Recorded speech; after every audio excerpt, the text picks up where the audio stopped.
האם השב"כ מסתיר מידע מהציבור הישראלי? אני מוכרח לומר לכם שאני עברו כבר קצת יותר משנתיים, והדבר הזה באמת בוער בי וכואב לי.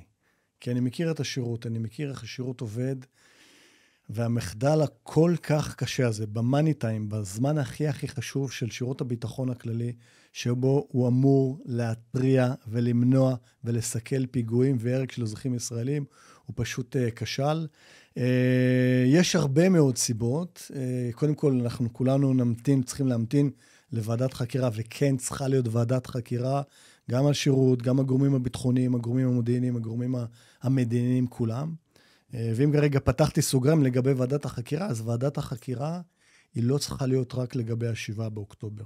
הוועדת חקירה צריכה ללכת הרבה שנים אחורה, סדר גודל של בין 15 ל-20 שנה, ומדינת ישראל, או הגורמים הצבאיים, הביטחוניים, המדיניים, צריכים לתת דין וחשבון לאזרחי מדינת ישראל, איך במשך כל כך הרבה מאוד שנים הם עסקו בהכלה ובמידתיות, ובשקט יענה בשקט, ובמקום לפעול, כמו שאמור לפעול, כוח צבאי, התקפיות וביוזמה, ולחסל את הטרור הזה, את האיום הזה שנמצא מטר מקיבוצי העוטף.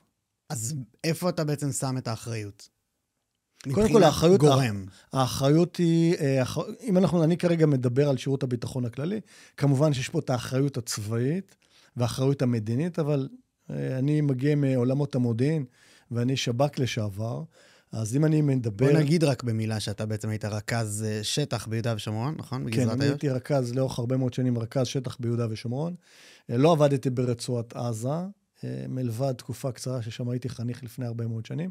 אבל כן, העבודה שלי כרכז, כמפעיל, כמי שהיה אחראי על גזרה מסוימת באזור יהודה ושומרון, ומתוך הגזרה הזאת גם לסכל פיגועי טרור כאלה או אחרים, אז אני מכיר יותר את אזור יהודה ושומרון, אבל הכישלון הכי גדול של המרחב הדרומי של שירות הביטחון הכללי, אז אני כאיש יומינט, אז הדבר שהכי צורם לי והכי מכאיב לי, זה איך לא היה שם מקור אחד, מקור פשוט אפילו, שבה מרים טלפון לרכז השב"כ ומדווח לו שיש אירועים כאלה או אחרים כדי לעצור את הדבר הזה. אנחנו יודעים שראש השירות כן הוקפץ או הקפיץ את עצמו ואת מטה השירות כמה שעות לפני האירוע הזה, אבל בסופו של דבר, שוב הם ישבו, עשו דיון ולעזאזל. אני אומר לעצמי, איך לא קם מישהו ונתן מכה לשולחן ואמר, חברים, אנחנו לקראת קטסטרופה.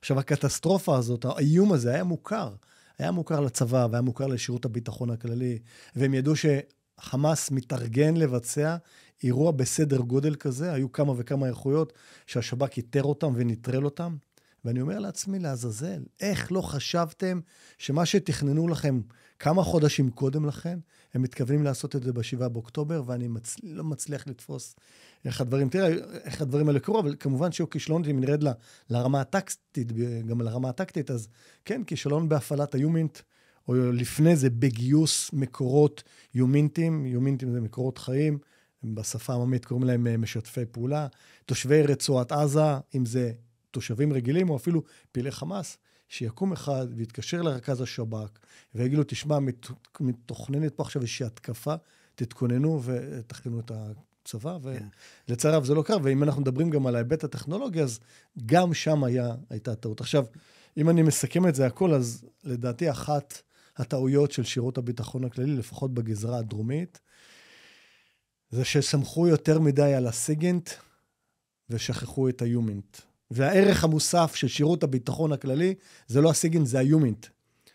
סיגינט יש את 8200, יחידה מצוינת ומעוללת עם יכולות מדהימות. כנראה שגם השירות רצה להיות דומה ל-8200, ושכח באמת שהתפקיד העיקרי שלו, ושם הערך מוסף שלו, והניסיון שלו והיכולות שלו, זה לגייס ערבים, לגייס משתפי פעולה, להפעיל אותם ולקבל מהם מידע כדי לסכל פיגועי טרור. ושם היו אחד הכישלונות הגדולים. אז בעצם גם נוסיף לקורותיך, שבעצם אתה בתור רכז שטח עסקת בגיוס משתפי פעולה, בעצם שעושים יומינט. אנחנו מכנים אותם לא משתפי פעולה, כי אתה יודע, משתפי פעולה יש איזו קונוטציה שלילית. אנחנו קוראים להם מקורות שלנו, יש להם כינויים, יש להם מספרים, וכל רכז, כן, בתחומו, בגזרתו, אחת המשימות החשובות שלו, זה לאתר את אותם אנשים, אם זה פעילי חמאס, פעילי ג'יהאד אסלאמי. מעניין בטירוף, הסיבה שאתה עשית ועסקת בדברים האלה בדיוק, הזווית שאתה מביא לדיון בנושא הזה מרתקת משל עצמה, וזה תודה רבה גם שאתה עושה את זה. אני רוצה להתעכב על משהו מעניין מתוך הדברים שאתה אמרת, שבעצם עד 6:30 בבוקר בעצם, זה תפקיד השב"כ.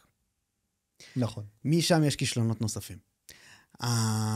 השעות האלה, שאתה אומר שבעצם העלו כוננות של הדרג הבכיר ביותר, הם יושבים ומחליטים, ואתה אומר איך אף אחד לא דופק על השולחן. איך אף אחד לא דופק על השולחן? ואתה יודע, במקומות גם שיש לך ספק, במקומות שחסר מודיעין, הרי מודיעין הוא לא נמצא בכל מקום, אין אף פעם 100%. אז לפחות אחת המשימות, לבוא שירות הביטחון הכללי, לבוא לצבא ולהגיד להם, תשמעו, אנחנו בפער. אנחנו קורא פה משהו ואנחנו לא מבינים. בכל זאת, בוא נערך, בוא נקפיץ את הכוחות, בוא נשכיב חיילים על הגדרות. אתה יודע, שאני הייתי בלבנון, שהייתי חייל ומפקד בלבנון, אז היה שם את המושג של כוננות עם שחר. ידענו שהחיזבאללה, מתישהו בדרך כלל תוקף, זה ממש עם השחר.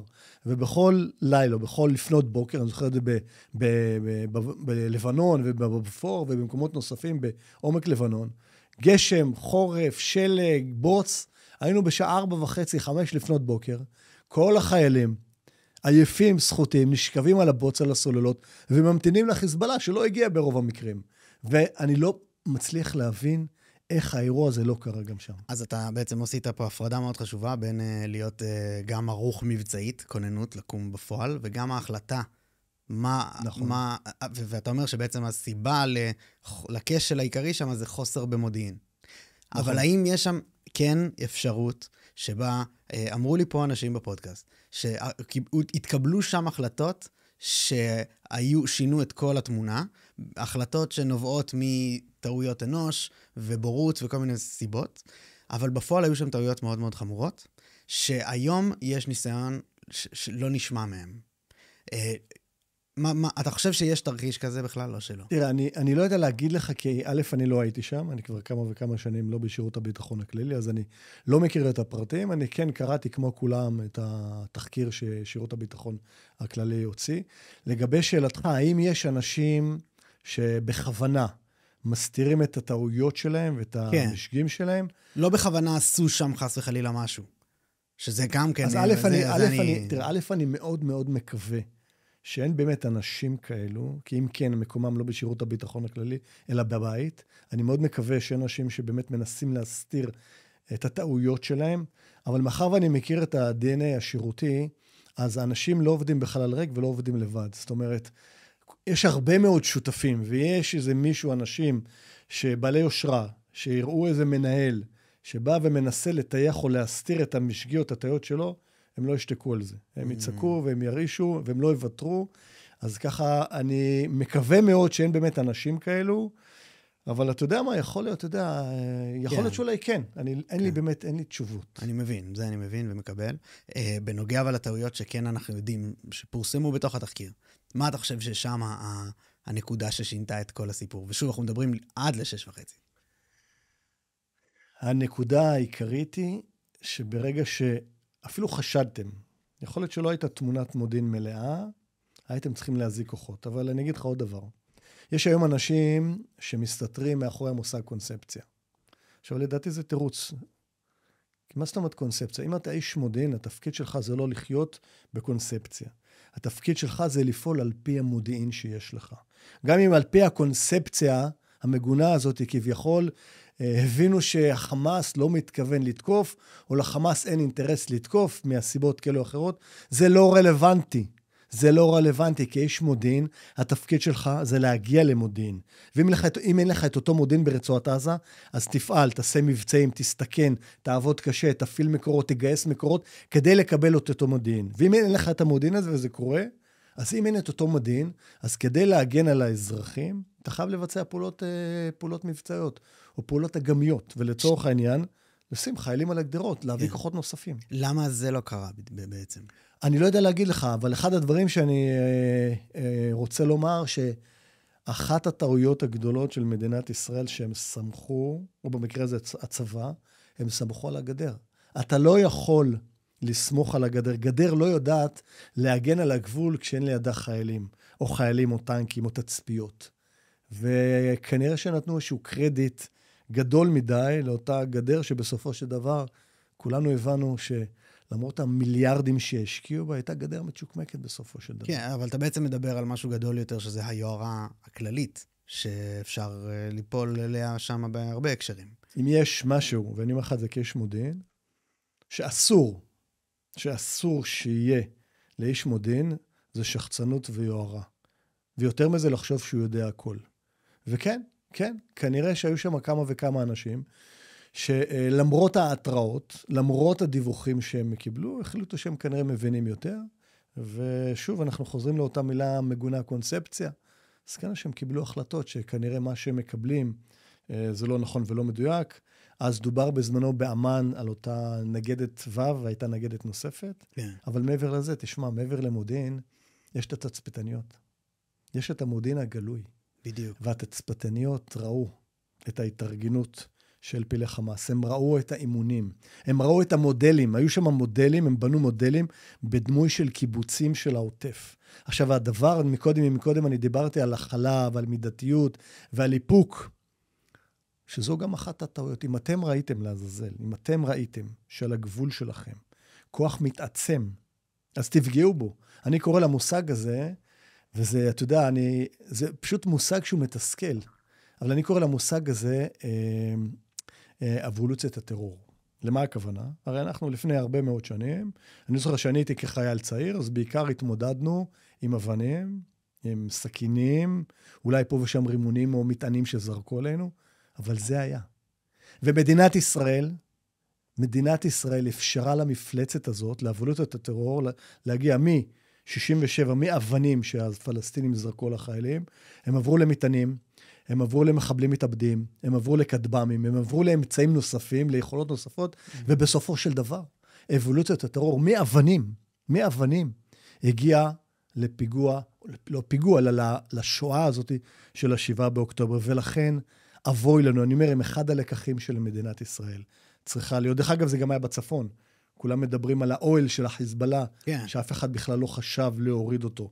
וזה בדיוק זה, כי אני משיחות שלי עם הרבה מאוד מחבלי חמאס וג'יהאד איסלאמי, ואם יש משהו שהם חזרו אחריו, ואמרו לי יותר מפעם אחת, גם שייח סאלח אל-ערורי, שחוסל בלבנון, וגם יחיא סינואר שישבתי איתו, אם יש משהו שהם חזרו עליו, זה המשפט הפשוט הבא. הם אמרו לי, תקשיבו, אם אנחנו לא נחסל אתכם, את היהודים, הם תמיד אומרים יהודים, בדור הבא, בדור הזה שלכם, יש לנו סבלנות, אז נחסל את זה בדור הבא. ואם לא בדור הבא, אז בדור הבא שאחריו.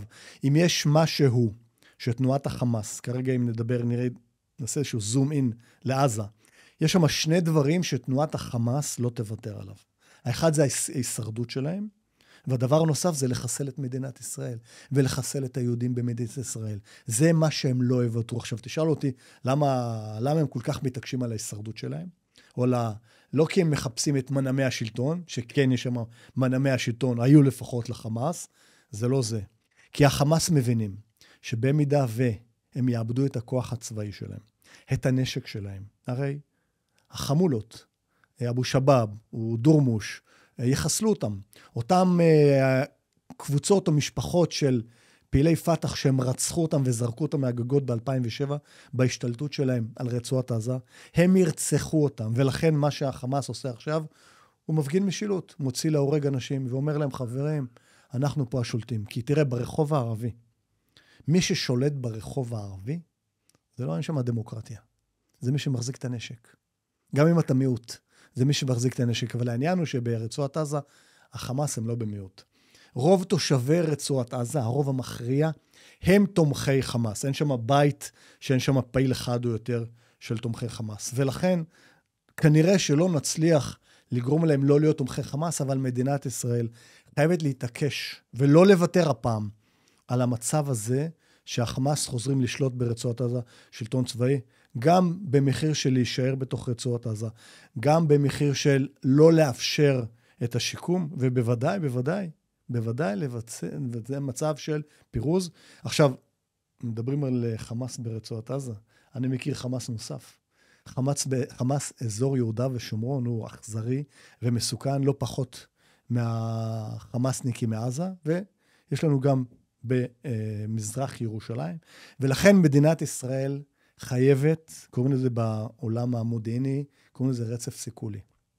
חייבים להקפיד על רצף סיכולי, יום-יום, שעה-שעה, בכל פעם שיש איום, להוריד את האיום, לחסל את האיום, לפגוע בתשתיות, לפגוע באמצעים, לפגוע באנשים, לפגוע בהנהגה, פשוט יום-יום, שעה-שעה ולא להרפות. אוקיי, זה גם אתה נוגע, יש כמה דברים שאני רוצה שתרחיב בנוגע לאיך מייצרים בעצם באמת רצף סיכולי בכל הגזרות שלנו. אבל אני רוצה להישאר עוד בנקודה שהיינו בה. אני רוצה להתעכב על רגע ספציפי בבוקר ה-7 באוקטובר שהטע את הכף, וזה הקסימים. כן. איך אתה מסביר את זה שזה יתפספס? תראה, שירות הביטחון הכללי, גם עם אמן, יש להם באמת יכולות, מעבר ליומינטיות, יש להם יכולות סיגינטיות מצוינות, ויש פיתוחים כל הזמן וכל הזמן, ויש גם הרבה מאוד מבצעים. בואו לא ניכנס יותר מדי למבצעים הטכנולוגיים, אבל ככה בחשבון שמבחינה טכנולוגית, שירות הביטחון הכללי, אמן, נמצאים במצב מצוין, שמאחר וכבר חשפו ודיברו על הסימים, אז תחשוב על היכולת הזאת שמדינת ישראל מצליחה לספק את אותם סימים לאותם אנשים, ואיך באמת אף אחד לא יתעורר כשקמו ונדלקו כל כך הרבה סימים, זה מחזיר אותנו שוב פעם לאותה שיחה, מה לא הבנתם? מה לא הבנתם? שנדלקו כל כך הרבה סימים, והמשמעות היא שזה הערכות למלחמה. כן, מה אתה חושב שהם הבינו מזה?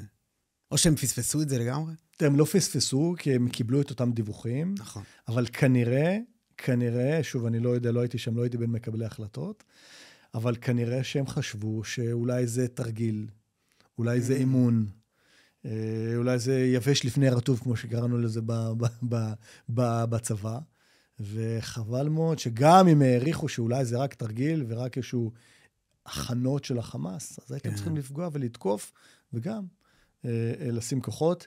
ומקודם דיברנו ככה על רצף סיכולי, אז אני רוצה רק להמשיך את מה שאמרתי, אז אני אספר לך איזשהו סיפור קצרצר. לפני כמה וכמה שנים עשינו איזשהו מבצע באחד הכפרים הפלסטינים, וחיסלנו שם כמה וכמה פעילי חמאס צבאיים, אכזריים מאוד, שבאמת התכוונו להוציא לפועל כמה וכמה פיגועים קשים.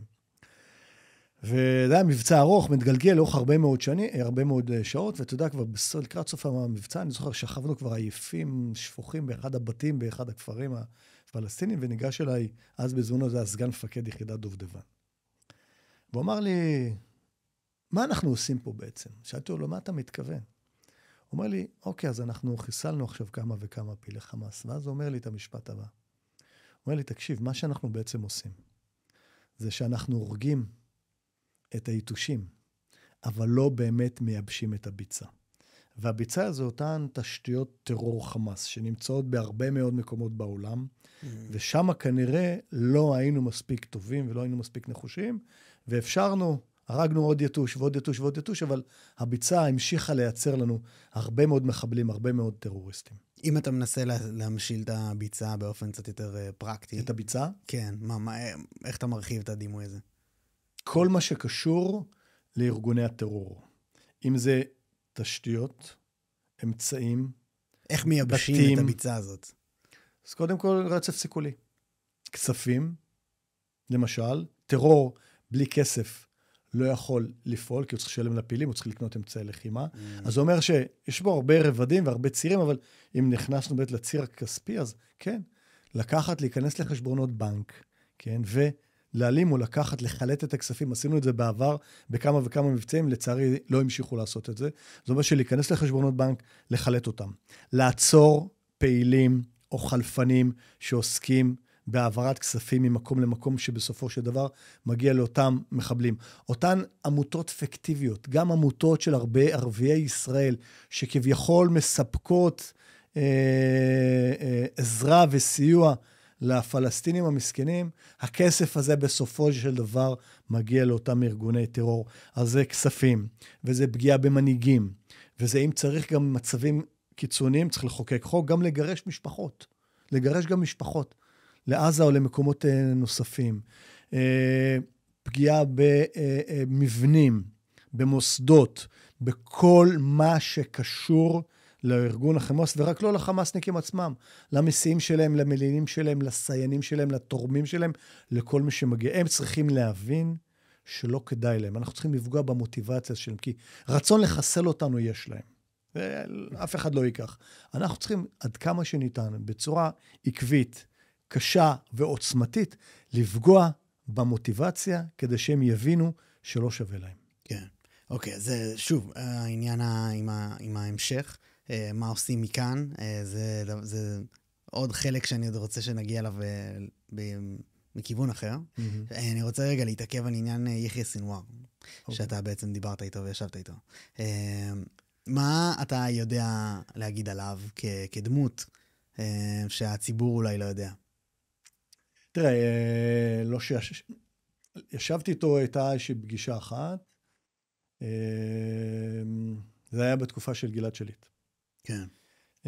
נסעתי לשם עם סגן ראש השירות לשעבר, יצחק אילן, זכרונו לברכה, לפגוש את האיש, הוא היה למעשה מנהל או מפקד כל הכלואים הביטחוניים בכלא, והייתה לנו איזושהי כוונה שם לראות איך אנחנו מצליחים להשפיע עליהם, כדי שהם ישפיעו על חמאס עזה, כדי לממש את השחרור של גלעד שליט. ואתה יודע שאני לפני שהתבקשתי, אז היה ראש השירות יובל דיסקין, התבקשתי להגיע ולשבת עם יחיא סינואר, אז אני ככה בתפיסתי, אני חשבתי מהיכרות עם הרבה מאוד מפגשים עם פעילי חמאס בכירים, שהם בסך הכל אנשים אמונם, אנשים ג'יהאדיסטים ומסוכנים, ואנשים מתועבים, אבל הם אנשים אינטליגנטים והם אנשי שיחה. אפשר לנהל איתם שיחה. וחשבתי שגם האיש הזה אותו דבר.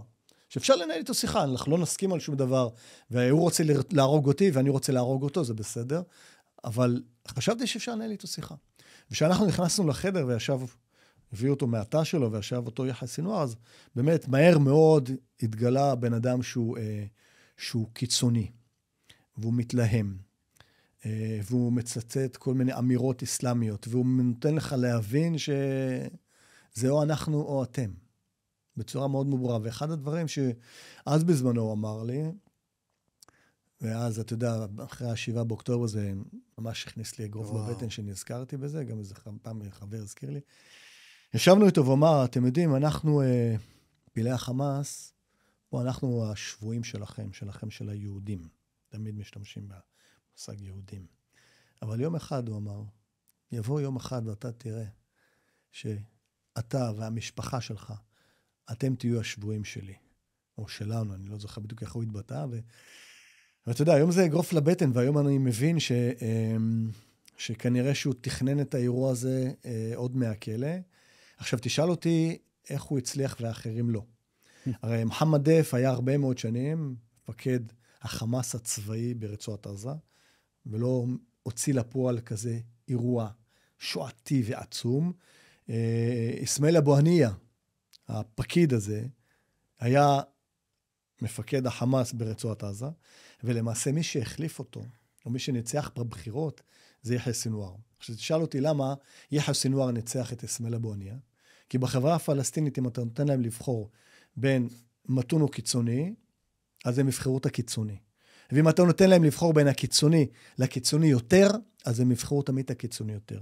ובבחירות שהיו בין אסמאעיל אבו הנייה, שהיה סוג של פקיד, לבין יחיא סינואר, שהוא המחבל מתועב עם דם על הידיים, שרצח בידיים שלו פלסטינים עזתים שהוא חשד בהם בשיתוף פעולה.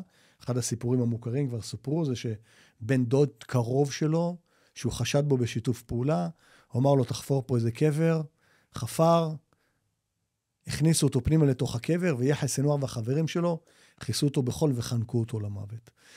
וכן, וזה יחיא סינואר, וזה האיש, רוצח בדם קר, ואני חושב טוב שהוא לא נמצא איתנו, אבל יש פה אבל אחד, ואני מצר עליו מאוד. והאבל הוא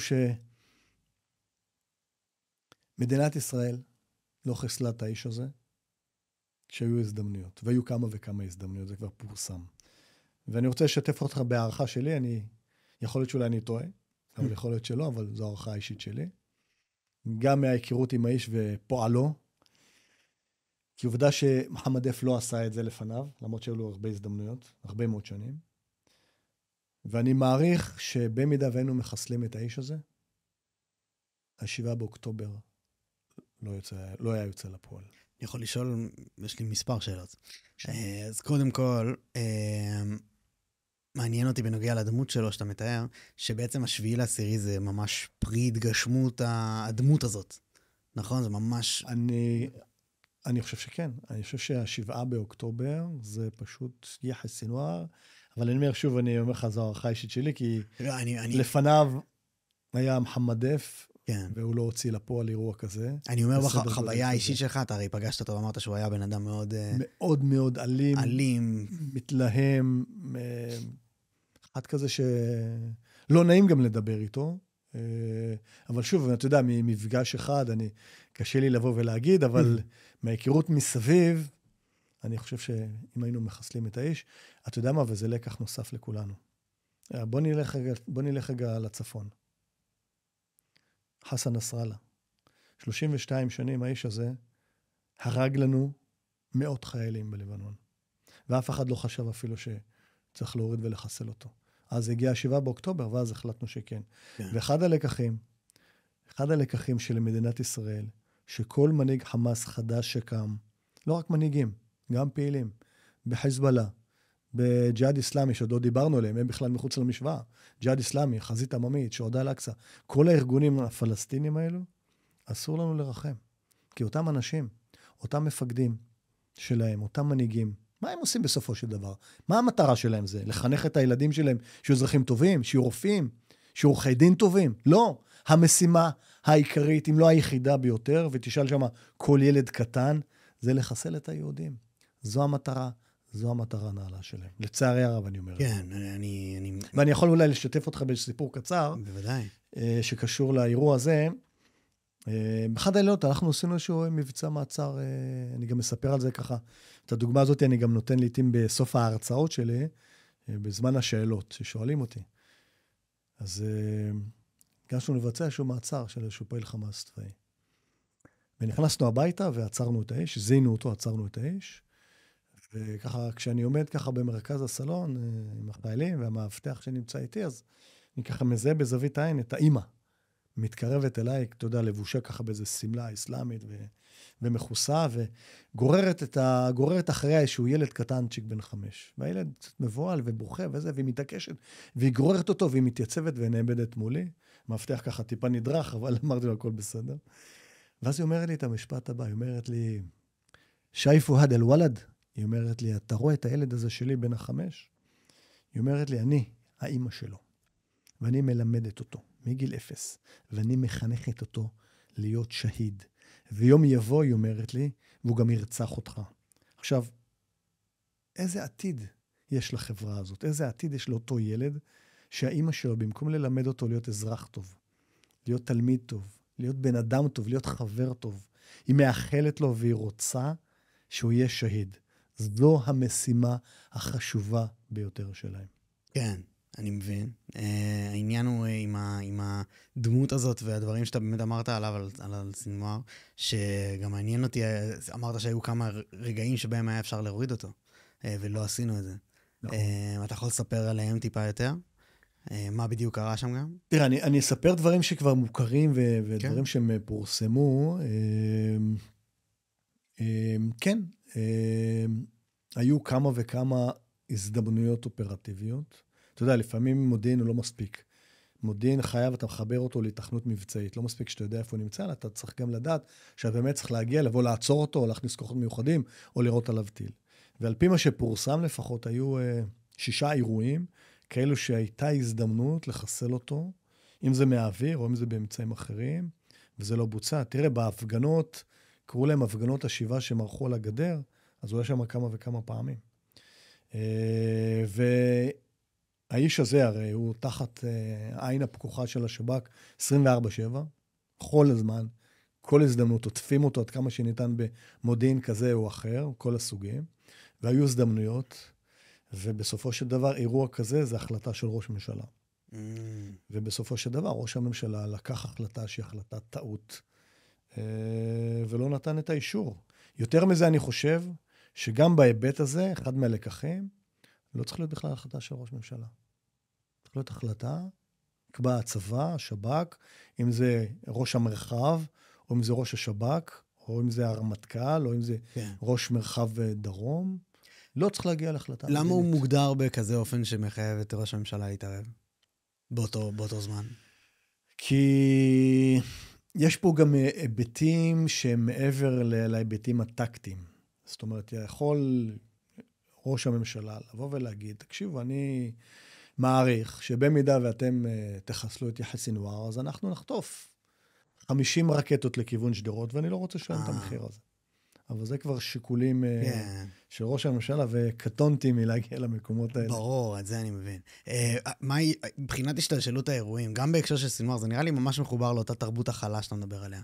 אתה יכול לקחת אותנו, אולי כזה ברמה היסטורית אפילו, מה לדעתך הוביל לכך שזה יהיה האופן שבו השב"כ חושב, והוא לא יהיה באמת אקטיבי ויבצע זה, אלא רק יכיל כמו שאתה דיברת? אני מוכרח לומר לך, שלפחות בדרגי שטח שלנו, היה סוג של תסכול, לעתים. אנחנו רצינו לרוץ קדימה, רצינו לעצור, מלחסל גם לחסל, והיו מקרים שעצרו אותנו. ובדרגי השטח הרגשנו מאוד מאוד תסכול, אבל בסופו של דבר, אתה יודע, אנחנו ממלאים אחר הוראות, ניסינו לשכנע, ניסינו להזיז את רוע הגזירה, אבל אני אומר, שוב, זה חוזר לסוג של תרבות שהשתרשה פה לאורך הרבה מאוד שנים. באיזה אופן? אני חושב שבכל האופנים. אני יכול לתת לך דוגמה מהתקופה של האינתיפאדה השנייה. אוקיי? שרון, שהיה ראש ממשלת ישראל, אנחנו חטפנו מאות הרוגים מתחילת האינתיפאדה. ושרון לא נתן הנחיה לצבא להיכנס, דרך אגב גם לנו, לפעול בתוך השטח החום. מתי זה קרה? כן, אני קורא לזה למושג הזה, זה עוד איזה משהו דפוק אצלנו, בתרבות היהודית שלנו, שאנחנו פועלים רק שכוס הדם מתמלאת. ושרון מתי נתן ככה מכה על השולחן? אתה זוכר? כשאת פיגוע פארק בנתניה שנרצחו בליל הסדר, 30 אנשים, ובאו אליו גם מהשב"כ וגם מהצבא, ואמרו לו, מספיק עם ההאכלה הזאת, צריך לעשות משהו, צריך להיכנס. לא רק להרוג את היתושים, אלא גם להיכנס. אבל למה נותנים את ההוראה הזאת מספר חודשים, או לדעתי זה איזה שנתיים, מתחילת האינתיפאדה, לאחר שאנחנו כבר סופרים מאות הרוגים ישראלים, אם לא יותר? למה לחכות? למה לא לעשות את זה מיד אחרי הפיגוע הראשון? למה? שאלה טובה. למה ראש ממשלת ישראל, אריאל שרון, שאני מאוד מעריך אותו, אמר שבמידה לאחר ההתנתקות, שאני באופן אישי חושב שההתנתקות הייתה נכונה, אבל למה הוא אמר שבמידה והעזתים יראו לעברנו רקטה אחת, אז הוא ישרוף וישמיד את עזה, וזה לא קרה? למה אותו דבר אמר אהוד ברק, וזה לא קרה? כי במזרח התיכון, ברגע שאתה מאיים ולא מבצע על פי הקודים של המזרח התיכון, אתה נתפס כחלש וכנרפה. ולכן, אנחנו לא יכולים להרשות לעצמנו להגיב, אלא אנחנו צריכים להיות הרבה יותר תוקפנים, הרבה יותר יוזמים, כי תראה, בסופו של דבר, ואני אספר לך מה שאמרה לי מישהי מהעוטף. לפני ממש ככה מספר חודשים לאחר המלחמה, התבקשתי לבוא ולתת איזושהי הרצאה לאחד הקיבוצים בעוטף עזה. ובסוף ההרצאה באה אליי איזה מישהי מהעוטף, מהקיבוץ, ואמרה לי, אתה יודע, אני הרבה מאוד שנים מאוד האמנתי בדו-קיום עם העזתים. ואמרה לי, אפילו מהמשפחה שלי, לקחו והסיעו את העזתים לבתי החולים. והירחנו אותם אפילו אצלנו בבית. ואמרה לי, היום אני כל כך מבינה איך טעיתי. והיום אני מבינה דבר מאוד מאוד פשוט, שזה או אנחנו, או הם. אין אפשרות אחרת. עכשיו, אתה יודע, אנחנו תמיד שואפים, ובצדק, שואפים לשלום. אנחנו באמת רוצים דו-קיום. אנחנו באמת רוצים לחיות פה. אנחנו לא רוצים פה מלחמות. אנחנו לא רוצים הרוגים. אבל אם תשאל את הצד השני, זה לא מעניין אותם. הם לא מדברים על שלום. מי שמדבר על שלום עם היהודים, הוא נחשב בוגד. אצלנו זה הפוך. ולכן, לצערי הרב, אני אומר, זה אין ברירה. עכשיו, אם האויבים שלנו רוצים לחיות איתנו בשלום, אהלן וסהלן, תאמין לי, הם רק ירוויחו מזה. הם ירוויחו מזה בענק. כי העולם ישפוך עליהם כסף, גם אנחנו דרך אגב, והם יחיו פה כמו מלכים. תראה, באזור יהודה ושומרון, התנאים מצוינים. אנשים שם גרים בווילות, בכפרים, יש שם וילות של של כמה וכמה קומות. התנאים שהם הטובים. אם הערבים יקבלו החלטה, ואני לא רואה את זה קורה, להפסיק להילחם בנו, כפי שגולדה מאיר אמרה, שאם הערבים יניחו את נשקם, אז יהיה שלום, ואם אנחנו נניח את הנשק שלנו, אז כנראה שמדינת ישראל תחדל מלהתקיים, ולכן יש פה באמת הזדמנות. אם אתם רוצים לגדל את הילדים שלכם בצורה אחרת, תעשו את זה, אבל זה לא מעניין אותם. כן. זה לא מעניין אותם לצערי הרב. ואמרת משהו מקודם שאני רוצה להתייחס אליו, שההתנתקות הייתה משהו שאתה חושב שהוא חיובי. תראה, אני שירתתי המון ברצועת עזה, תפקיד האחרון שלה מ"פ בחטיבת גבעתי, ואני חושב שהיינו משלמים, כבר שילמנו, מחירים מאוד מאוד כבדים, על שהייה שלנו של כוח צבאי, בתוך אוכלוסייה. כן, אבל מה שלא עשינו לצערי הרב, ברגע שכבר יצאנו, לא פעלנו. כן. התאהבנו במבצעים ולא בהכרעה. האם אבל עניין היומינט, כן. בעיית היומינט בעזה לא נובעת מחוסר היותנו שמה? שאלה מצוינת, כי אם אתה רוצה לגייס פלסטיני, לגייס פעיל חמאס, קשה לעשות את זה מרחוק. כן, צריך להיות בשטח. קשה לעשות את זה מהטלפון. אתה צריך להיות בשטח, אתה צריך לראות אותו, צריך לדבר איתו, אתה צריך ללחוץ לו את היד, אתה צריך לשוחח אותו, להביא אותו לפגישות, לחזק את הקשר ביניכם, לראות את התגובות שלו, את שפת הגוף שלו, את הדיווחים שלו, אתה צריך להפעיל אותו, אתה צריך לבנות קשר אישי, אתה צריך לבנות תלות, צריך לבנות הרבה דברים, והרבה יותר קל למי שמפעיל באזור יהודה ושומרון, כי הוא נפגש עם המקורות שלו, לאורך הרבה מאוד שנים. אני נפגשתי עם מקורות שלי, הרבה מפגשים, לאורך הרבה מאוד שנים, ושם נוצר קשר חזק, והם כמעט התאבדו עבור המשימות שלהם עבורנו. אבל כשאתה מנסה להפעיל מישהו שאתה לא רואה אותו, אתה לא רואה אותו אפילו, והוא לא רואה אותך. לכן איך זה היה חיובי. ולכן, בהיבט היומינטי, ברור שזה לא טוב. ברור שזה לא טוב, אבל יש שיקולים אחרים. ואני חושב שאם היינו כן ממשיכים להישאר ומתבוססים ברצועת עזה, אז היינו שם סופגים עבדות רבות נוספות, אבל מה שלא עשינו אחרי שיצאנו, לא הקפדנו על רצף סיכולי, יום-יום, שעה-שעה, ונתנו לחמאס לגדול ולהתעצם. אתה יודע, מהנסיגה שלנו, עשינו איזה סדר גודל של 15 מבצעים, או אפילו קצת יותר, 17 אני חושב. אבל זה היו מבצעים. כן. ולא הכרענו. מעניין שנגעת במילה נסיגה, כי גרשון הכהן, אני לא יודע אם אתה מכיר אותו. בטח. אז הוא בעצם מגדיר את תרבות ההכלה כתרבות הנסיגה. אתה מבין? זאת אומרת, לנטוש גבולות אולי אפילו, ואז בהקשר הזה גם ההתנתקות אולי, אבל ללכת אחורה ולא להסתער קדימה אל עבר האויב. נכון. זה לא, האם זה נראה לך? אז בוא ננסה עכשיו לחבר את זה למה שקורה כרגע ברצועת עזה. כן. כי מה שהיה, אילפת מתו אלה אלחם אומרים בערבית, מה שהיה, ואלוהים שירחם על נשמתו. כן. אז אם נסתכל עכשיו על הסיטואציה כרגע שנמצאת ברצועת עזה, אז הצבא שלנו מחזיק סדר גודל של 50% משטח הרצועה, ואם תשאל אותי, להישאר שם. לא לצאת משם, ובוודאי לא לאפשר לפלסטינים לחזור חזרה למקומות שהם כמו סמלים, כמו סג'איה, כמו ג'באליה, לא לתת להם לחזור לשם, להישאר שם, לשלוט על המקום הזה ביטחונית.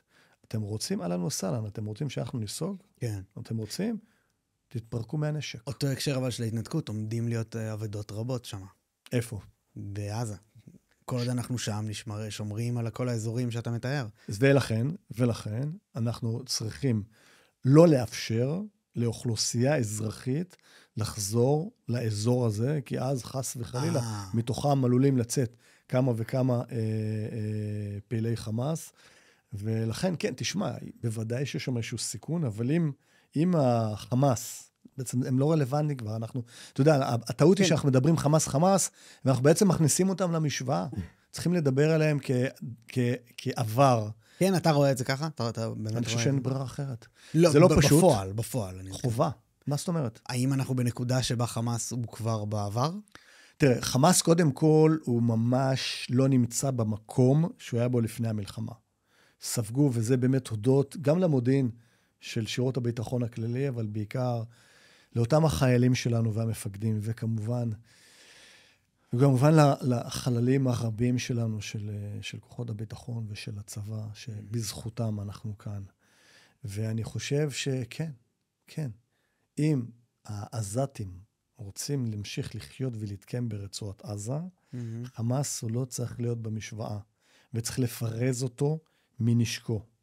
כן, זה חלק ממטרות המלחמה. שחלק מזה, חלק מזה, שערות של הצבא, איפה שהוא נמצא, ומעבר לזה, גם הנושא של השיקום. אסור לנו לאפשר מצב כזה שאנחנו מאפשרים שיקום. כי מה זה בעצם השיקום?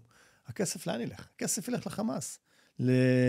לבניית מחרטות, וקניית אמצעי לחימה, ובניית מנהרות, או שיפוץ המנהרות, ואנחנו יודעים שעד היום יש מנהרות נוספות, וכמובן, צריך להזכיר את אותם חללים שנמצאים עדיין ברצועת עזה, והחמאס משחק פה, מבחינתו הוא עושה את האובייס, מה שמצפים ממנו, אבל הוא עושה פה באמת דברים, תרגילים מלוכלכים, כי החמאס, לפחות ככה פורסם, יודע איפה רובם של החללים, ואתה יודע מה, אחת הדוגמאות, זה גולדין.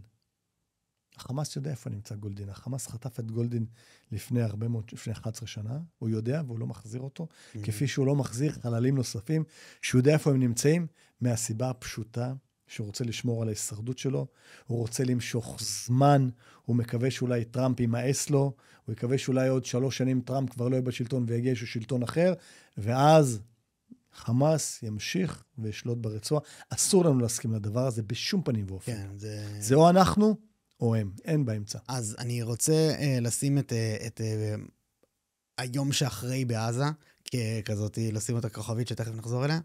אני רוצה לפני זה ברשותך, העניין של בעצם השב"כ, אתה מתאר פה משהו שהוא כשל מערכתי כזה, אולי תפיסתי.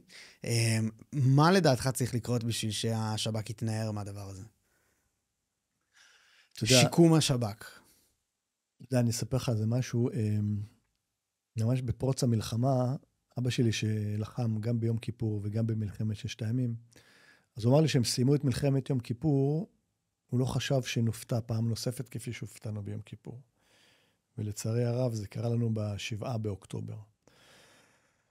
עכשיו, שירות הביטחון הכללי, אין לי ספק שכבר עשה את התחקירים, והיום יודע מה הוא צריך לעשות.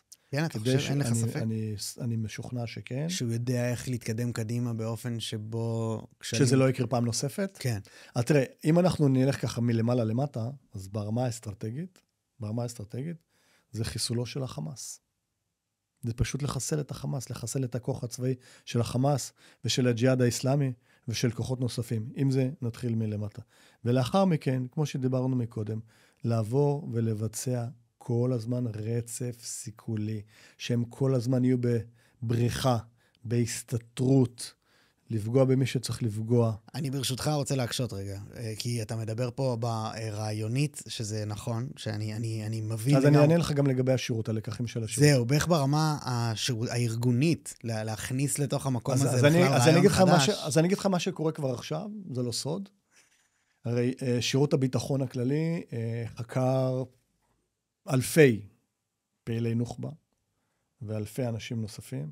שירות הביטחון הכללי, האנשים שלו, מה-7 באוקטובר, קצת אחרי כמובן, נמצאים בתוך רצועת עזה, והיום אחת המשימות, ואני מדבר מהמקום שאני מכיר, העולם היומינטי של הפעלה, של גיוס והפעלה של מקורות, שירות הביטחון הכללי, לפחות המרחב הדרומי שלו, הבין שהוא חייב לחזק בצורה משמעותית ביותר את הכיסוי היומינטי האנושי שיש לו ברצועת עזה. זה אומר, הוא צריך לגייס ולהפעיל ולקבל מודיעין מהרבה מאוד אנשים שגרים ברצועת עזה. אם זה אנשים רגילים, או אם זה פעילי חמאס, מזוהי חמאס, סיינים של החמאס, מפקדים של החמאס, או ג'יהאד אסלאמי, הוא חייב לעטוף את כל האנשים האלה במעטפת של מקורות יומינטיים. אני מבין, המקום שבו רציתי להקשות,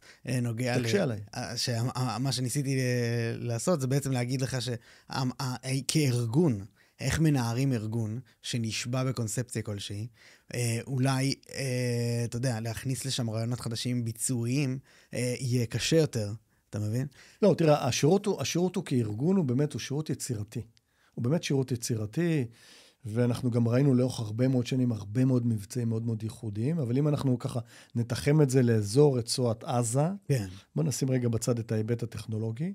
בהיבט היומינטי, אין לי ספק שהיום שירות הביטחון הכללי, כפי שאמרתי מקודם, הבין שבתחום היומינטי הוא חייב להיות הרבה הרבה יותר משמעותי, לפחות, אם לא יותר, כמו שקורה עכשיו באזור יהודה ושומרון, ולכן אין לי ספק שגייסו רכזים נוספים, שמבצעים משימות גיוס, שמפעילים, שמצליחים באמת לייצר שם מעטפת מצוינת, מה שלא היה לצערי הרב ב7 באוקטובר, ובמידה ובעתיד יהיה אירוע, אפילו אירוע קטנטן, לאו דווקא אירוע בסדר גודל כזה, שירות ביטחון יקבל את המידע, יגיע לאותם אנשים ויפגע בהם לפני שהם בכלל מוצאים לפועל. אתה יודע, פעם הייתה איזושהי בדיחה, שמעתי את זה יותר מפעם אחת מפעילי חמאס, הם תמיד היו מתבדחים, היו אומרים, אנחנו לפעמים, שאנחנו חולמים, שאנחנו רוצים לבצע פיגוע, אז כבר באותו לילה מגיע הרכז ועוצר אותנו, כמובן שזה לא נכון, אבל זאת אומרת, זה היה פחות או יותר הרמה, זה היה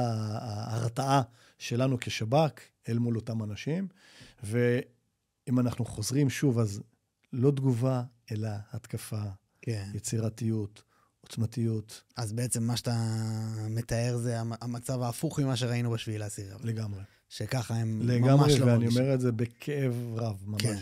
אז לגמרי. בעצם, אתה אומר, הקונספציה של השב"כ מאחורינו. זאת אומרת, מסתכלים כבר קדימה בהסתכלות חדשה באמת. אני אומר, מההיכרות שלי,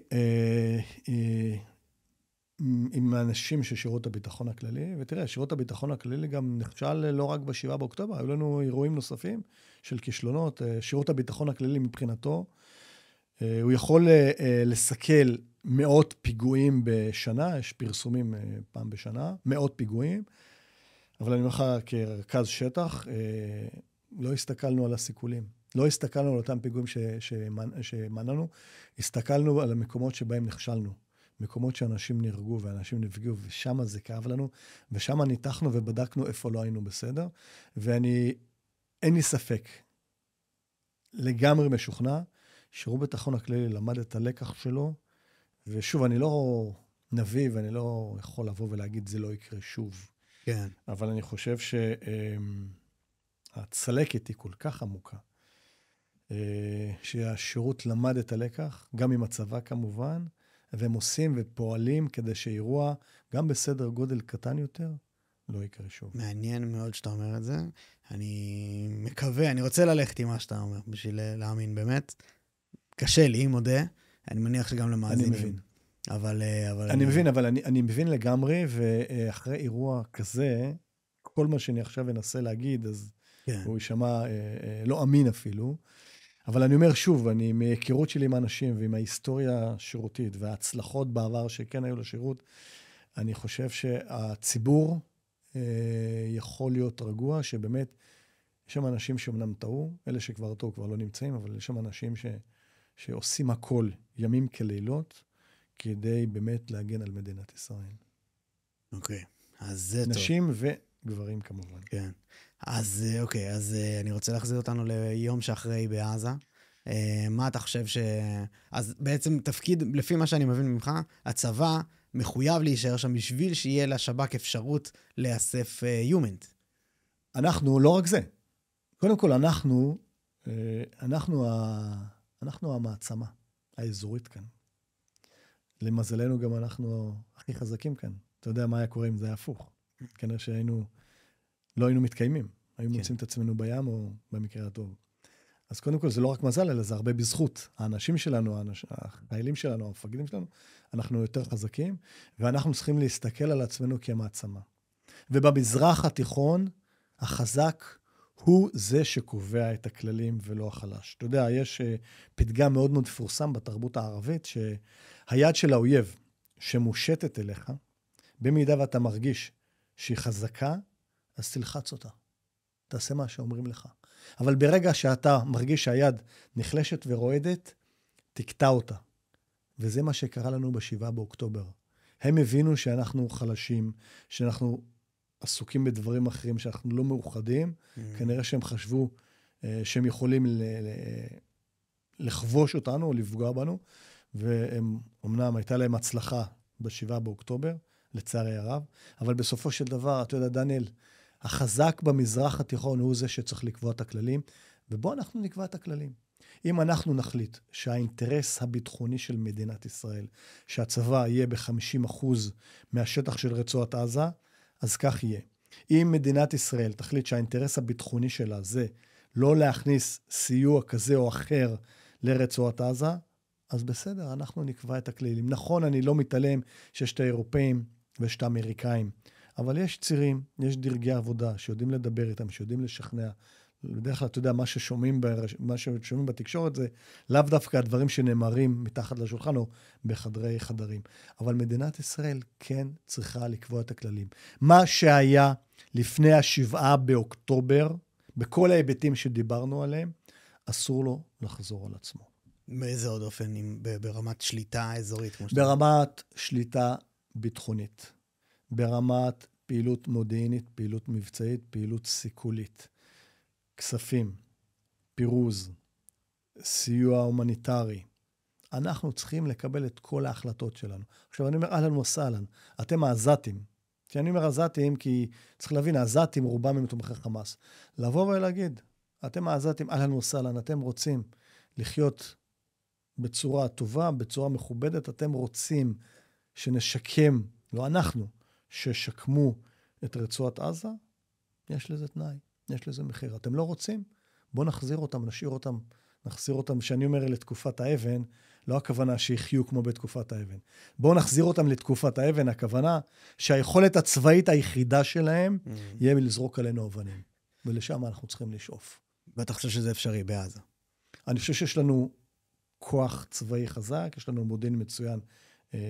זה, כן, שוב, יש מגבלות של האמריקאים ושל האירופאים. אני רוצה ברשותך להתכנס גם לדבר הזה וגם לפני שעניין ארצות הברית אתה יודע, השליטה שלהם פה, דברים בסגנון, ראינו עכשיו את ההתערבות של טראמפ שבאמת עשתה, התתה את כל הכף של כל הסיפור.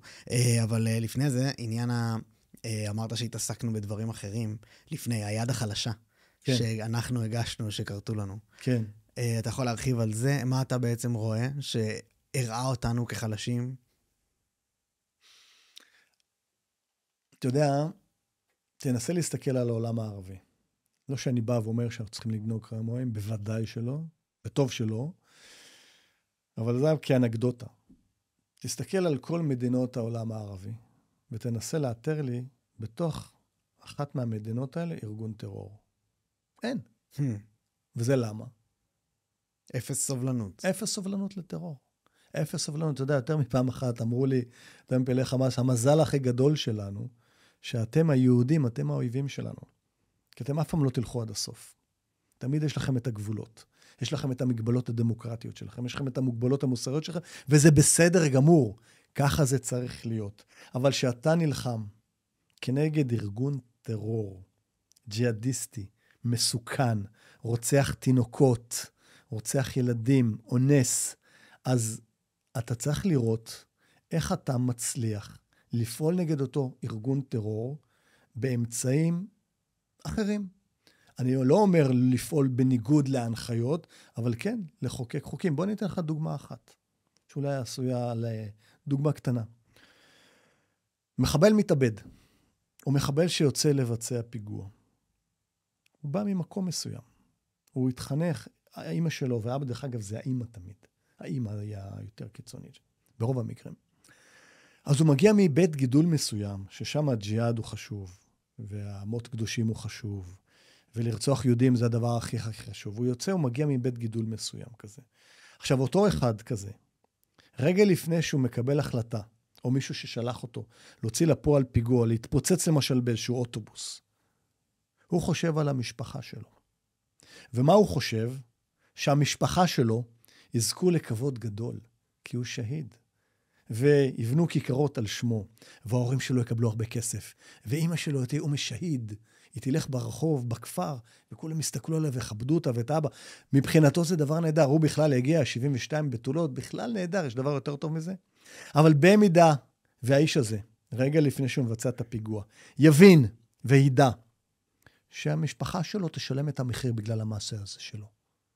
שהמשפחה שלו ייקחו את המשפחה שלו מאיזשהו מקום באיזה כפר פלסטיני באזור יהודה ושומרון, ייקחו אותם, יגידו להם, תארזו את הדברים. הבית שאתם תמכרו אותו, אתם יודעים מה, אנחנו נהיה מוסריים, קחו את הכסף. אתם עכשיו אורזים, כולכם, עוברים עכשיו לרצועת עזה. אני אומר לך, משיחות שהיו לי עם הרבה אנשים כאלו, אני בספק אם הם יעשו את זה, אבל יש להם את כל האינטרס, יש להם את כל הצידוק, יש להם את כל המניע, כל המוטיבציה להוציא כנגדנו פיגוע. מה יותר טוב מזה? באמונה שלהם, 72 בתולות, המשפחה תהיה משפחה של שהיד.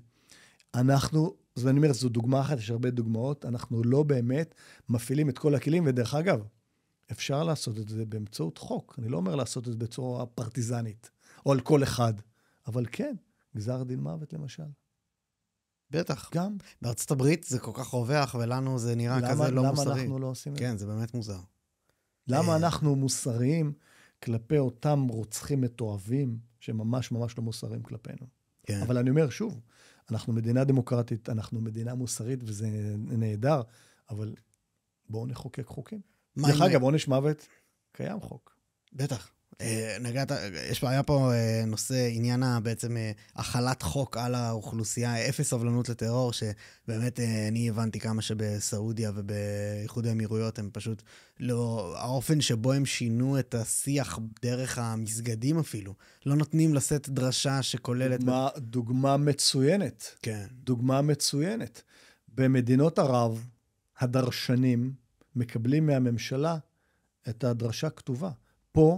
פה אצלנו, במזרח ירושלים, פה מטר מירושלים, או באזור יהודה ושומרון, או ביפו, מסיתים שם בצורה עקבית, בימי שישי, דרשות נוראיות, הסתה לטרור. שאלה טובה, שאלה מצוינת.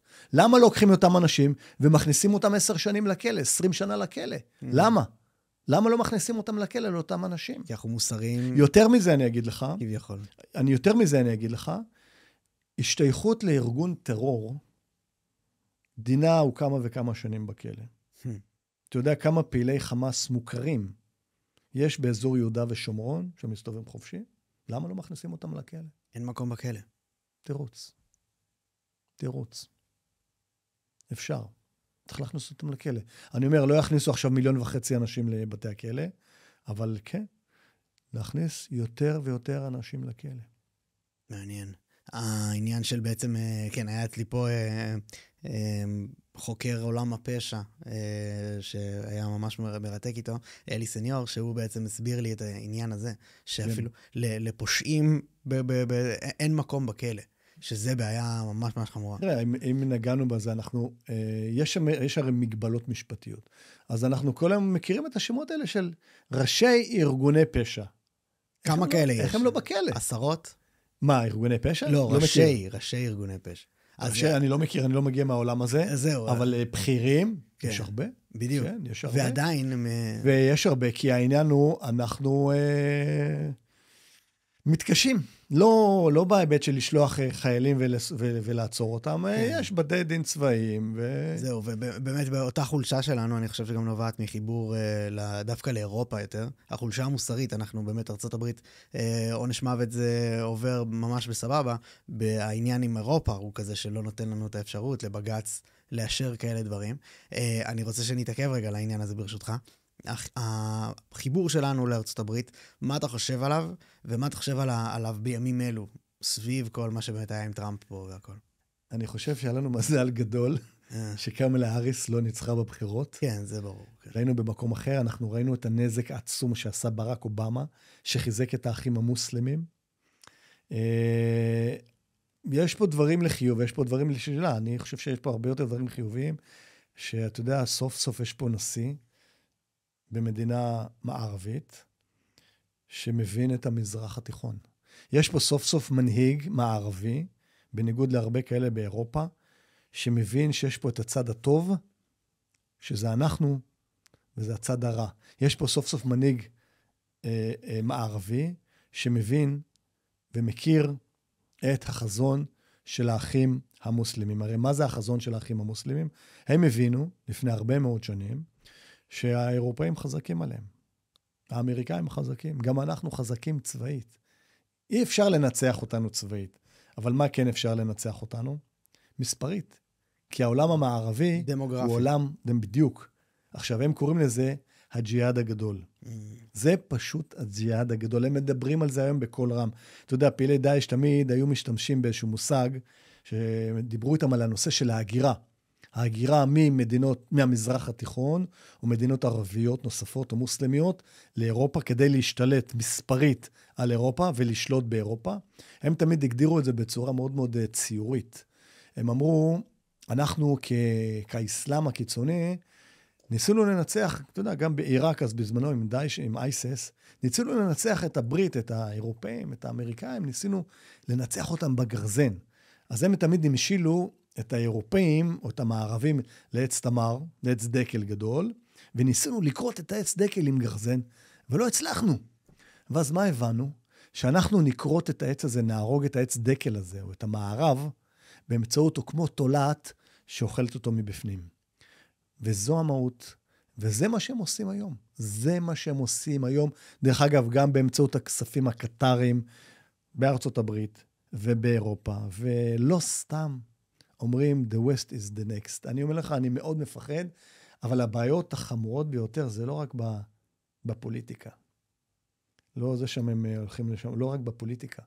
הבעיות יהיו שאותם אנשים שזה כבר קורה, נכנסים אותם מוסלמים, נכנסים לארגוני הביון המקומיים. וואו. אם זה למודיעין, ואם זה למשטרה. עכשיו, באירופה או גם. עכשיו תראה מה קורה בבלגיה. תראה מה קורה בבלגיה. תראה מה קורה במקומות נוספים בצרפת. תראה מה קרה בשוודיה. עכשיו, אתה צריך להבין, התרבות הערבית, יש מה שנקרא מעגלי נאמנות. תשאל מה מעגל נאמנות של אותם מוסלמים שחיים באירופה.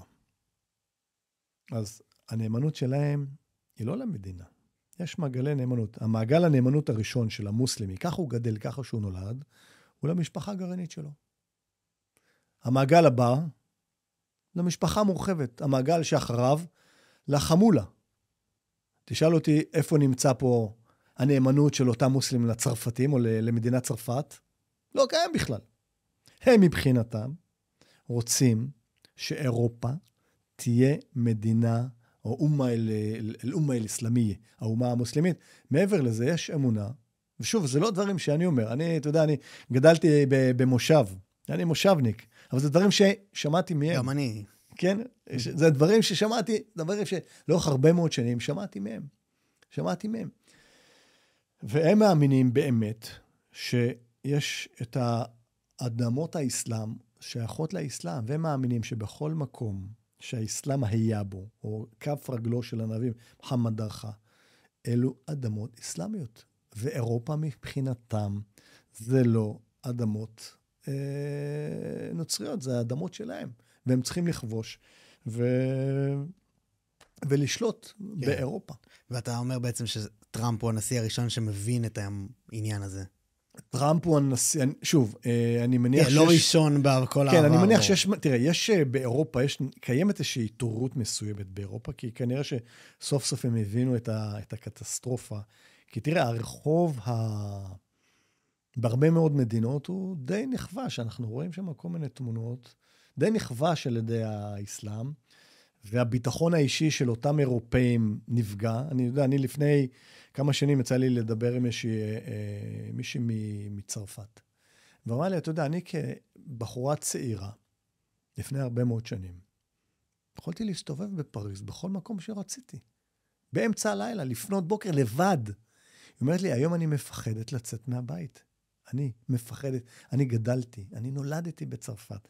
אני מפחדת להסתובב בפריז. ואם האירופאים, או מערב אירופה, לא יבינו שהם צריכים לעשות משהו עם ההגירה הזאת. עכשיו, אהלן וסהלן, אתם רוצים, האסלאמים, המוסלמים, אתם רוצים לגור באירופה, אהלן וסהלן, אבל תכבדו את החוקים המקומיים של האירופאים. אתה יודע, לפני כמה שנים יצא לי להיפגש עם מישהו בכיר באחד מארגוני הביון במזרח אירופה. לא נגיד כרגע את השם. ושוחחנו באמת על הבעיה הזאת. הוא אמר לי משפט, הוא אמר לי, אתה יודע, אנחנו, המזרח אירופאים, תמיד סבלנו מההתנסות, הם תמיד המערב אירופאים התנסו עלינו. תמיד אמרו שהם יותר טובים, הם יותר מפותחים, יותר מתפתחים, יותר מתקדמים מאיתנו. והוא אומר לי, תראה מה קורה עכשיו באירופה. אנחנו, במזרח אירופה, שידענו לא לאפשר את ההגירה המוסלמית ההמונית הזאת, אנחנו עכשיו נהפוך למערב אירופה, ומה שקורה עכשיו במערב אירופה זה יותר גרוע ממה שבמזרח אירופה לפני הרבה מאוד שנים. כן. עכשיו, אני אומר שוב, מוסלמים שרוצים לחיות באירופה, אהלן וסהלן, אבל תכבדו את האירופאים. כן. אתם הגעתם, תתנהגו, אתה יודע מה? כמו שהיהודים מתנהגים באירופה. הם לא מנסים לכבוש, לא מנסים לכבוש את אירופה ולהפוך אותה להיות מוסלמית. נכון, כן, אני מבין לגמרי. אני רוצה ברשותך להיכנס,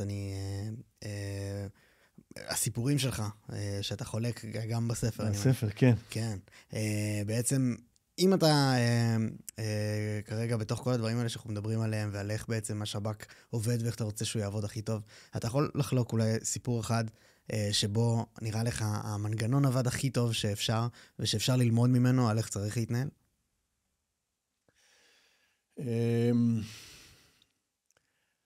יש הרבה מאוד אירועים וסיפורים שאני מתאר מהחוויות האישיות שלי ושל חבריי כרכז שב"כ בלב הטרור הפלסטיני. קראתי לספר אפרופו מוחברת, מוחברת זו מילה בערבית, שהמשמעות היא או שב"כ או מודיעין או מידע, ושם אני באמת משלב הרבה סיפורים ואירועים אמיתיים, דרך אגב, הכל זה סיפורים אמיתיים שקרו, מאושר גם על ידי הצנזורה והשב"כ, וועדת שרים מיוחדת, ושם אני באמת משתף את הקהל איך מגייסים אנשים, איך מפעילים, גם גברים דרך אגב וגם נשים. יש פה סיפורים מרתקים גם על הפעלה של נשים ששימשו כמשתפות פעולה, מבצעים, סיכולים, הרבה דברים מאוד מאוד מעניינים. וואו, תראה, יש פה הרבה מאוד סיפורים מרגשים, גם על מקורות, אני מנסה ככה למצוא איזשהו משהו, גם על מקור שאני גייסתי והפעלתי, ובסופו של דבר גם נחשד בשיתוף פעולה ונחטף. וגם לרצח, שזה משהו שאני נושא איתי עד היום. מה אתה אומר? איפה אני לא הייתי בסדר, איך אני לא הגנתי עליו. זה אולי סיפור בדיוק הפוך, של כן, משהו נכון, זה שלא משהו עבד כמו שאתה... זה מבחינתי זה כישלון. אני הרי הבטחתי לו במפגש הראשון בינינו, כבר בשיחת גיוס ושיחת שכנוע, ולאורך כל ההפעלה שלו, שאני אשמור עליו ואני אגן עליו, והוא הביא לי מידע, והביא לי מידע חשוב, ובאמצעות המידע הזה גם עצרנו מחבלים, וסיכלנו הרבה פיגועים שהצילו חיים של הרבה אזרחים ישראלים. אני יכול לשאול על זה ברשותך? אפשר. גם קודם כל, מהו בעצם, למה שהוא בכלל יסכים? זה אני מדבר על זה בהרצאות שלי, מפה אני גם ניגש להרצאה בתל אביב, אז אחת השאלות ששואלים, אני שואל גם את הקהל, מה לדעתכם, מה גורם לאדם לחצות את הקווים, לפעיל חמאס, פעיל ג'יהאד אסלאמי או פלסטיני? מה גורם לאותו בן אדם, גבר או אישה, לחצות את הקווים ולעבוד עבור האויב הכי גדול שלו, לבגוד בעמו, לבגוד במשפחתו, לבגוד בערכים שלו, לבגוד באלים שלו, לבגוד באשתו, לסכן את החיים שלו ולהיות משתף פעולה של השב"כ הישראלי. ואתה יודע, שאני שואל את השאלה, אז אנשים תמיד ישר קופצים ואומרים, כסף. כן. וכסף זו ממש לא הסיבה. אנחנו מדברים פה על מניעים, שהם מניעים סמויים אפילו. ורכז השב"כ שיודע לאתר את אותו בן אדם, ולשבת איתו בשיחה פרונטלית, כמו שאנחנו יושבים עכשיו, בלי המיקרופונים ובלי המצלמות, ויודע לזהות את המניעים שלו, ואת החולשות שלו, ואת החוזקות שלו, ויודע לזהות מה הוא רוצה, ומה הוא צריך, לאו דווקא בהיבט הכספי, אבל מעבר לזה. הוא יודע בפגישה של שעתיים, לא תמיד מצליחים, נכשלים גם הרבה פעמים, אבל בפגישה בשעתיים הוא מצליח לייצר חיבור וקשר אישי. הוא מצליח לייצר אמון. הוא יודע להקשיב לו. זה בעצם שכנוע, עולם השכנוע. זה בדיוק שכנוע. זה בדיוק שכנוע, אבל ברמות אחרות, כי פה אתה משכנע בן אדם לעשות את הדבר שמנוגד למצפון שלו. פה אתה מנסה לשכנע בן אדם לעבוד עבורך, לסכן את החיים שלו ושל משפחתו, עבור האויב שלו, למה שיעשה את זה? ואם אני שואל ספציפית על האירוע הזה, מה גרם פה? מה היה המניע אצלו? מה גרם לאותו בן אדם? כן. אחד הדברים שאנחנו מדברים עליו זה נושא של נקמה. ובמקרה הספציפי הזה, אני גם מדבר על זה בהרצאה, וזה גם מופיע בערכות בספר, אז האיש הזה, הוא היה צולע. והוא מגיל מאוד מאוד צעיר, הוא רוצה להיות אחד מהחברה. רצה שיאהבו אותו, רצה שיעריכו אותו, רצה שיכבדו אותו, אבל בני הכפר שלו, בגלל הנכות הזאת שלו, הם לעגו לו וזלזלו בו וצחקו עליו. וכשאני נפגשתי איתו בפעם הראשונה, זה היה בדיוק לאחר איזשהו אירוע שהצבא תפס אותו, כי הוא והחברים שלו זרקו אבנים, החברים שלו הצליחו לברוח, והוא נתפס. מה, נער? הוא היה בן 18 או 19, משהו כזה, 19 לדעתי. ואז הם הביאו אותו לאיזשהו בסיס צבאי, ואני הגעתי, ושם נפגשתי איתו בפעם הראשונה, ושוחחתי איתו. ונוצר שם איזשהו שיח מאוד מאוד ארוך, ולאט לאט התקרבתי אליו, וקילפתי אותו קצת, ונוצר שם איזשהו קשר, ונוצר שם איזשהו אימון. כמובן שאתה משתמש קצת בתרגילים ומניפולציות, אבל בעיקר נוצר שם חיבור וקשר אישי. וואו. ושנים לאחר מכן, באחת מהמפגשים שלי, ככה ישבנו באיזשהו מפגש, לדעתי זו הייתה אחת הפגישות הכי מרתקות שחוויתי, בהפעלה רגילה, במפגש. ושאלתי אותו, תגיד לי, אז לפני הרבה מאוד שנים שנפגשנו, בוא תספר לי באמת מה גרם לך לשתף פעולה. אז הוא ככה לוקח איזה שלוק כזה מהקפה, מסתכל עליי ואומר לי, אחרי שתיקה ארוכה, שפחדתי שאולי פגעתי בו, אולי העלבתי אותו, אולי השאלה לא הייתה במקום. אז הוא מסתכל עליי כך ואומר לי, אתה יודע, אז אני חשבתי שבאמצעות השיתוף פעולה איתך, זו הדרך הכי טובה שלי לנקום בחברים שלי, תושבי הכפר, שהשפילו אותי וצחקו עליי לאורך הרבה שנים. אבל אתה יודע, לא הנקמה זה מה שדחף אותו. מה שבאמת דחף אותו, לשתף פעולה, וזה מה שרכזי השב"כ מחפשים אצל אותם אנשים, זה אותם מניעים, אנחנו קוראים להם מניעים סמויים, שהוא אפילו לא היה מודע להם. למשל, התחושות של חוסר שייכות. הוא לא הרגיש באמת שייך. ורכז השב"כ יודע לחבר אותו אליו, ולהרגיש, לתת לו תחושות שהוא חשוב, שהוא ערכי, שהוא חזק, שהוא גבר, שהוא משמעותי, שהוא חשוב לי. זה נושא של שייכות, נושא של חוסר כבוד, שהוא לא זכה, או זלזול, ושאתה יושב עם הבן אדם הזה, ופתאום אתה נותן לו להרגיש חשוב, אתה מפרגן לו, אתה מחייך אליו, אולי אתה נותן לו איזה מכה על הכתף, אתה מכבד אותו במשהו. הוא אומר לך איזה משהו, ואתה לא מנפנף אותו מזלזל, ואתה אומר, וואו, כל הכבוד. אני מעריך אותך מאוד. אבל שוב, זה תהליך, תהליך ארוך, אבל כדי להגיע למצב ששכנוע, אז אתה חייב להעביר אותו שהוא תהליך מנטלי מסוים. הסיפור הזה הספציפי שאמרת שגם אתה סוחב, עוד שהוא באמת נגמר עד היום אני רואה את תראה, הוא היה, אחר מכן גם התחתן, ונולדו לו 3 ילדים, וכן. מה זאת אומרת? מה, הוא עוד יצא הוא נחטף? לא, הוא נחטף כבר כמה שנים לאחר שהוא היה כבר מקור שלנו תקופה כבר כמה שנים. ועשה דברים מדהימים. ובמהלך תקופת האינתיפאדה השנייה הוא נחשד בשיתוף פעולה. אנחנו ניסינו לחלץ אותו, וגם, הקטע הזה גם מתואר בספר, אבל מתואר גם אירועים נוספים אחרים, ולא הצלחנו. בסופו של דבר הוא נרצח. אירוע, עד היום אני ככה נזכר, בחיוך אפילו, במפגשים שהיו בינינו, כי, אתה יודע, אנחנו קראנו לו בכינוי המבצעי זמר נשמה. הדבקנו לו שם זמר נשמה. עכשיו, כשאני שואל למה, אז אנשים תמיד בהרצאות היו אומרים לי, כן, כי הוא היה מזמר דיווחים. כן. לא, כי הוא מאוד אהב לשיר האיש הזה. ותמיד אמר לי, כל פגישה חשאית, יושבים באיזה מפגש מתקן סודי של השב"כ, אתה אומר לי, אתה רוצה שאני אדווח לך, אם אתה רוצה שאני אסכן את עצמי עבורך, תן לי כמה דקות לשיר לך שיר. ואז היה עומד מולי ושר לי עוד שיר ועוד שיר. מה אתה אומר? עד שהייתי צריך לעצור אותו, כי זמן מוגבל, וגם הוא צריך לחזור הביתה, והגענו גם לקבל מידע וגם לתדרך אותו לעשות מבצעים. כן. ואני מוכרח לומר שבאופן אישי, כן, מאוד מאוד אהבתי, ואני עד היום כואב לי על האירוע הזה. מה אתה אומר? כן, מאוד. כן, טוב, זה נשמע משהו שקשה לסחוב. כן. אז האם אתה רוצה להשלים את החלק השני של בעצם סיפור מהצד השני, שבו דברים התנהלו באופן דווקא מוצלח? מוצלח, כן. כן, היה תראה, ההצלחה של הרכז, אבל כמובן שהרכז לא עובד לבד, עובדים גם דסקאים ומאזינים וגורמים נוספים ומאבטחים. אז ההצלחה של הרכז, הדבר הכי חשוב, זה לסכל פיגועי טרור.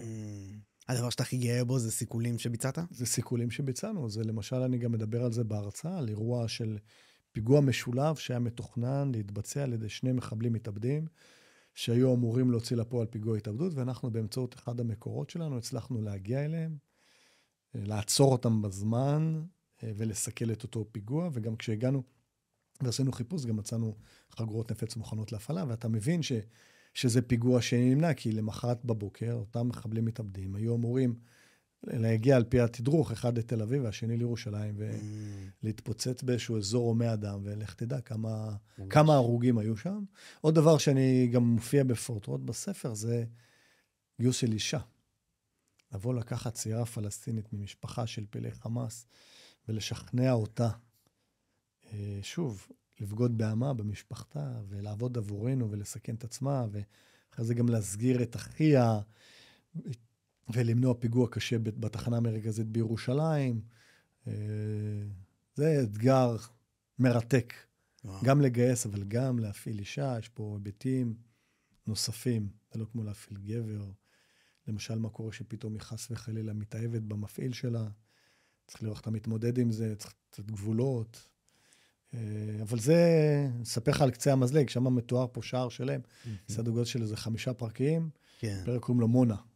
ויש עוד פרק שמדבר על נסרין בספר, שם האישה שזה, שוב, אני לא אגיד שזה הצלחה שלי, נראה לי הרבה יותר מזה מזל, אישה של מבוקש חמאס צבאי, שניסינו להגיע אליו לעצור אותו, לא הצלחנו, ובאמצעות, לא ניכנס לזה כרגע, אבל גם שיחה, גם תרגילים, גם קצת מניפולציה, בסופו של דבר היא הסכימה לעזור לנו, ולהסגיר את בעלה, היא דיווחה והתקשרה, או שלחה SMS בעצם, וכן, זה האירוע, שוב, זה היה באמצעות שיחות שאני ניהלתי איתה בבית שלה, אבל אני חושב שזה גם היה פה הרבה עניין של מזל, גם משהו שקשור לאופי שלה, לקשר שלה עם בעלה, אני לא לוקח את כל הקרדיט. וואו. אבל בסופו של דבר הצלחנו להגיע לאותו איש ולעצור אותו. מדהים, ובאמת כמו שאתה אומר, זה נמצא בספר, ואנחנו נשים פה קישור שאנשים יוכלו לרכוש, כן, אם תרצה. כן, הספר לא נמצא בחנויות, החלטתי לא להכניס אותו לחנויות. כן. דרכי אפשר לכתוב או גיא חן, או ספר מוחברת, יש אתר, יש קישור. מגניב, בסדר גמור. הגענו לסיום, אני רוצה לשאול שאלה באמת לסיום. הדבר שבעיניי נשאר לי פתוח באיזשהו אופן שאני רוצה לסגור, האם אני מבין מדבריך שבעיניך האשמים במחדל 7 באוקטובר מיצו את הדין למעשה? זאת אומרת, מי שאשם, אנחנו יודעים בנוגע לזה, והוא העונש שהוא קיבל, בין אם זה פיטורים או משהו בסגנון, ממצא את הדין, ואנחנו כבר אחרי האירוע הזה מבחינתך? אני לא יודע להגיד לך לגבי כולם, כי אני כבר כמה שנים טובות לא נמצא שם, אבל אני יודע בעיקר הבכירים מאזור הדרומי, האגף הדרומי, הם בוודאי כבר לא נמצאים שם. היום יש להם מחליפים, יש גם ראש שירות חדש היום, ואני לפחות יכול לבוא ולהגיד לצופים שהמחדל הוא קשה, של שירות הביטחון הכללי, של האנשים שלו שהיו בגזרה הזאת, אבל אני חושב שיש באמת על מי לסמוך, ומאז האנשים האלו, לא שלא לפני זה הם לא עבדו מאוד מאוד קשה וימים כלילות, אבל הם באמת משקיעים את כל כולם, משלמים גם מחירים אישיים מאוד מאוד כבדים. אבל אתה יודע, אם נסיים אולי באנקדוטה, נמשך למה שדיברנו, אז מספרים על המלאך ג'יבריל, שהגיע לאללה. אמר לו, אללה, תראה את היהודים האלה, איזה ארץ זבת חלב ודבש נתת להם. ארץ מקסימה ומופלאה, נתת להם במזרח נהר ובמערב ים. למה צ'יפרת? למה נתת ליהודים האלה מכל טוב? ואז אללה מסתכל על המלאך ג'יבריל ואומר לו, תראה איזה שכנים סידרתי להם. וזה המהות שלנו, תראה מאיזה שכנים יש לנו פה. ועל זה אנחנו צריכים להסתדר, ונצטרך להיות יותר חזקים ויותר עוצמתיים. כי שאר הדברים, אנחנו צודקים, ואנחנו טובים יותר, ואנחנו מוסריים יותר, ואנחנו ערכיים יותר. ויש לנו כל כך הרבה מאוד אנשים טובים ומופלאים ששילמו בחיים שלהם. חיילים וחיילות ומפקדים ומפקדות. וזה שובר את הלב, ויש כל כך הרבה חיילים שנפגעו ונפצעו, ויש גם חיילים פוסט-טראומטיים. אני חבר בעמותה של גדוד 890, שם אנחנו מעניקים סיוע וליווי לחיילים פוסט-טראומטיים, וזו סוגיה שמדינת ישראל חייבת לטפל, ואולי זה הזמן, אם יש חיילים שלחמו ושומעים אותנו, אז ננצל את הבמה, ואני משוכנע שכולם פה גיבורים, וכולם חזקים, והם עברו דברים מאתגרים מאוד. אבל בסופו של דבר, אנחנו גם מדינה פוסט-טראומטית, וכולנו פה פוסט-טראומטיים. ואני לפני כמה ימים הייתי בהזכרה של חייל גיבור בשם אריאל אוחנה, צנחן שנהרג בבארי, לפני שהוא נהרג הצליח לחסל 8 מחבלים. ושם נפגשתי בהזכרה של אריאל אוחנה הגיבור, עם אחד הלוחמים שלחם איתו. לא ננקוב את שמו, בחורצ'יק מדהים, מקסים. והוא פוסט-טראומטי. והוא השתחרר מהצבא על פוסט-טראומה. והוא מטופל היום. ואני גם יצא לי להיפגש איתו קצת לחזק אותו. ואני אומר לך, אני מתרגש שאני שומע, שפגשתי אותו שם בהזכרה, והתחבקנו ודיברנו וזה, ואז הוא מסתכל על כל החברים של אריאל, הלוחמים הצנחנים. כל האנשים שהיו בהזכרה. אז הוא אומר לי, אתה רואה את כל הלוחמים הגיבורים האלה? הוא אומר לי, כולם פה פוסט-טראומטיים, אבל הם עדיין לא יודעים את זה. ולכן, אם יש משהו שאני באמת רוצה להעביר את המסר, לכל הלוחמים והמילואימניקים, תטפלו בעצמכם, תשמרו על עצמכם, תתייעצו. ואם אתם גם מזהים בסביבה שלכם, אז תציפו את זה ותגידו ותשלחו אנשים לטפל. ואחרונים, תשלוח חיבוק חזק למשפחות השכולות, שיש לנו כל כך הרבה במדינה הזאת, לצערנו הרב. ואתה יודע, דניאל, באמת, עם כל המחלוקות במדינה הזאת שלנו, בסופו של דבר יש לנו עם מעולה. יש לנו אנשים מצוינים. יש לו עם נפלא. ורק קצת יותר להתחבר ולוותר פה ושם, אז יהיה פה הרבה יותר טוב. אני בטוח שיהיה פה הרבה יותר טוב, כי יש לנו פה באמת אנשים נפלאים. ממש. מדהים. איזה מסר טוב לסיום. כן. טוב, תודה רבה, גיא חן. היה תענוג. תודה רבה לך, דניאל. תודה רבה.